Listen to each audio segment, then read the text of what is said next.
Hi, welcome to the galley. Now, in the galley today, I want to talk to you about making a dupe, if you will, for cream of whatever soup. And people always ask me, so what do you do on your channel? Well, I always say, if you're looking for somebody that's just going to open up cans of soup and dump them in a bowl, then I'm not your girl. Because I want to help teach people how to put aside all of those things that are packed full of chemicals, packed full of artificial flavors, packed full of so many things bad for you. But you know what? Hey, I like some good funeral potatoes with the next one. So you need something to, when it's Thanksgiving and you want to make that green bean casserole, you need a substitute for that cream of whatever soup you're using. So, in just like 4 simple ingredients, you can make a dupe for that cream of whatever soup. And a can of that cream of whatever soup can have up to 26 ingredients. 26 ingredients. And it's a lot. And of course, there's modified cornstarch, so it says cornstarch that's been chemically modified. There's vegetable oils, which are inflammatory. Stay away from the vegetable oils. There's MSG. There's natural flavorings because, they're not really natural. And anything that says naturally flavoring can have up to 100 solvents and chemicals in it, as long as one of those ingredients is natural.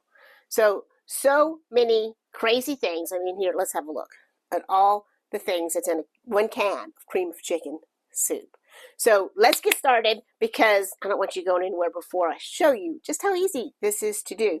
So let's get started. We're going to do 2 versions, the super duper easiest version and one kicked up a little bit version. So I really like to have shallots on hand because I think that instead of having to do just like a half an onion or a quarter of an onion, you can just do 1 shallot and don't have to worry about what you're going to do with the rest of it.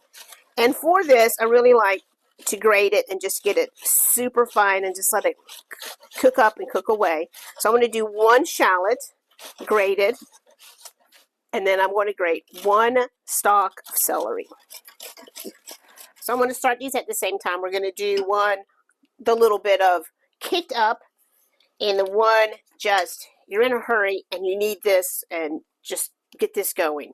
Both of them, we're going to start with 3 tablespoons of butter and let that melt. And to this one, I'm going to add my shredded onion and celery, and I'm just going to cook this for maybe about 3 minutes. Just let that all soften up, and you can go ahead and do your salt in here now because that'll help those onions and celery release their juices. And for salt, I'm going to do just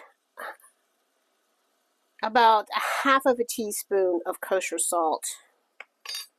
A can of cream of chicken soup has like over 2,000 milligrams of sodium just in the 1 can. I think we'll turn the heat up over here a little bit. We're just going to let this cook a couple minutes. And then we have this one over here. This is just your good old basic plain. You don't need to have, if you don't have onions and celery, you just need some cream of whatever soup. This is your guy. And to that 3 tablespoons of butter melted, I'm going to add 3 tablespoons of all-purpose flour.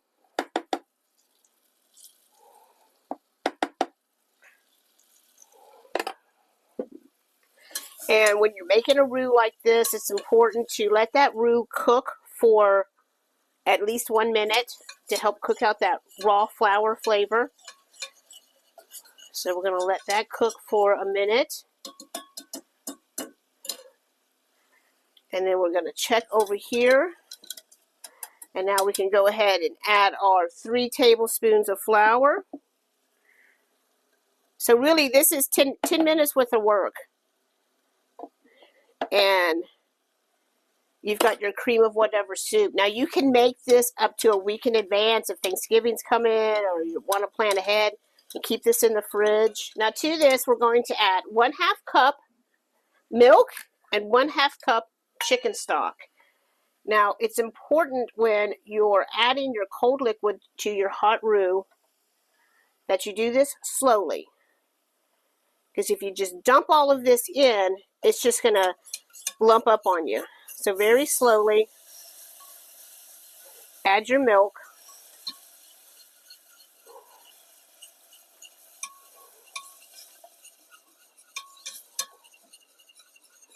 And then we're going to add 1/2 cup chicken stock.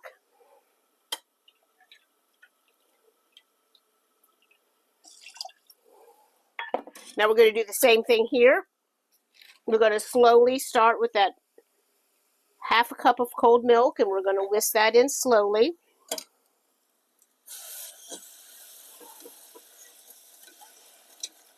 And we're going to add our 1/2 cup of chicken stock.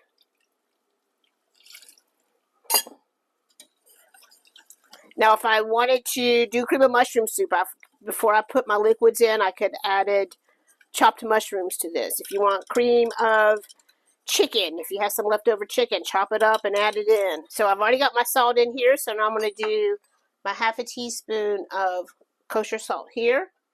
Now, I like white pepper for mine because this is white, but you could honestly just use any kind of pepper. And I'm going to start with about 1/8 teaspoon of white pepper. And then we'll taste this. We can always add a little more. Now, this is going to be the equivalent of 1 10-ounce can of cream of whatever soup. So this is done. This is done. So in just that short amount of time, you have made your cream of whatever soup substitute. You could do some garlic powder, onion powder, celery salt. And you can see how this one's a little more runny, and that is because of that moisture from the onions and the peppers. And this one's a little thicker, and I actually think I'm just going to add a little more chicken stock. And of course, yes, you could do vegetable stock. And now you can see how that's getting a little more smooth. Let's give this one a taste. This one's so much better. There's so much more flavor in here than in here. So if you have the time and you have the celery is really what just amplifies the flavor here. So if you have the time, a stalk of celery, 1 shallot, and it tastes so much better. And there you have it. 2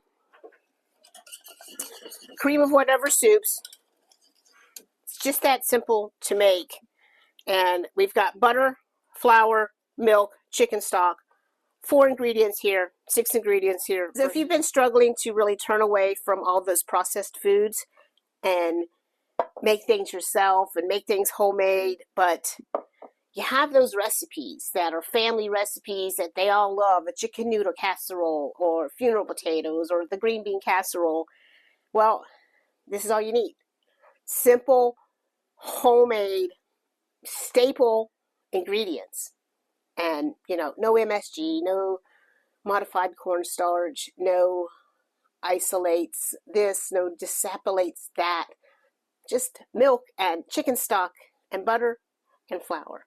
Now, I will tell you, if you want to make this gluten-free, simply omit the flour, and into your milk, you want to measure about 2 tablespoons of cornstarch.